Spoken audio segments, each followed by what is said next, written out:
اچھا یہ تو پہلو رہ گیا کیس کے حوالے سے، اب تھوڑی سی اس سے ہٹ کر دو تین چیزیں چار بتانا چاہوں گا.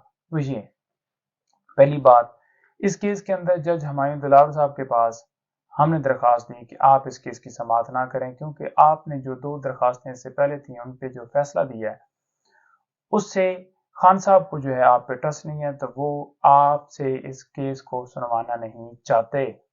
لیکن وہ نہیں کیا گیا بلکہ وہ درخواست خارج کر دی گئی.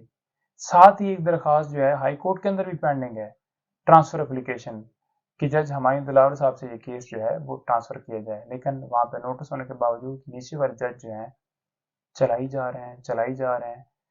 اخلاقی طور پر یہ بنتا ہے کہ جب کسی جج کے خلاف درخواست آ جاتی ہے تو وہ فوراً اس کیس سے خود کو علیحدہ کر لیتا ہے، لیکن یہاں پر نہیں ہو رہا. سپریم کورٹ کے ججز انہوں نے خود کو کیسز سے علیحدہ کر لیا، لیکن یہ آئی تھنک سپریم کورٹ سے بھی خود کو اوپر سمجھ رہے ہیں. دوسری بات یہ کہ چھٹیاں ہیں، چھٹیوں کے اندر یہ معاملہ لگایا گیا ہے. چھٹیوں کے اندر ٹرائل نہیں چلتے، چھٹیوں کے اندر صرف اور صرف بیلز چلتی ہیں، یعنی کہ ارجنٹ نوعیت کے معاملات ہوتے ہیں. تو اسے آپ دیکھ لیں کہ کس طرح سے اس کیس کے اندر یک طرفہ کاروائی کر کے فیئر ٹرائل کا موقع نہیں دیا جا رہا. پورا دن کیس چلتا رہا ہے. وکیل صاحب نے ہماری طرف سے یہ کہا ہے کہ جناب مہربانی کریں منڈے پر لے جائیں، لیکن دوسری طرف سے یہ جج صاحب کی طرف سے یہ استدعا منظور نہیں کی گئی، اور انہوں نے کہا کہ آج ہی آپ کراس ایگزامینیشن مکمل کریں ایک گواہ کے اوپر. پورا دن ساری پریکٹس کرنے کے باوجود، آرگومنٹس کرنے کے باوجود جج صاحب مطمئن نہیں ہوئے. اور تیسری چیز کہ چھٹیوں کے اندر صرف اور صرف ارجنٹ نوعیت کے میٹر ہوتے ہیں، پھر بھی ٹرائل چلایا جا رہا ہے.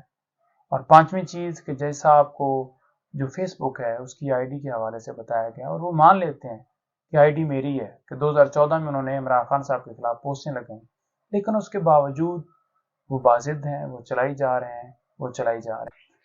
اور چھٹی چیز، یہ کیس چلنے کے قابل ہی نہیں ہے. فار ایگزامپل اگر سپریم کورٹ کے اندر یہ معاملہ ٹیک اپ ہو جاتا ہے تو یہ کیس اڑ جائے گا، اور اگر یہ کیس اڑ جاتا ہے تو تب آپ کا سٹینڈ کہاں پہ ہوگا؟ یعنی کہ یہ ساری پریکٹس کروائی جا رہی ہے، جو گواہ جھوٹے بھگتائے جا رہے ہیں الیکشن کمیشن کے، وہ سارے کے سارے ضائع ہو جائیں گے. تو ہائی کورٹ اور سپریم کورٹ کے اندر معاملہ پینڈنگ ہونے کے باوجود لوئر کورٹ جو ہے وہ ہمیشہ سماعت روک لیتی ہے، کہ تب تک انتظار کرتی ہے کہ جب تک اوپر والی عدالتوں سے فیصلہ نہ آ جائے اس کیس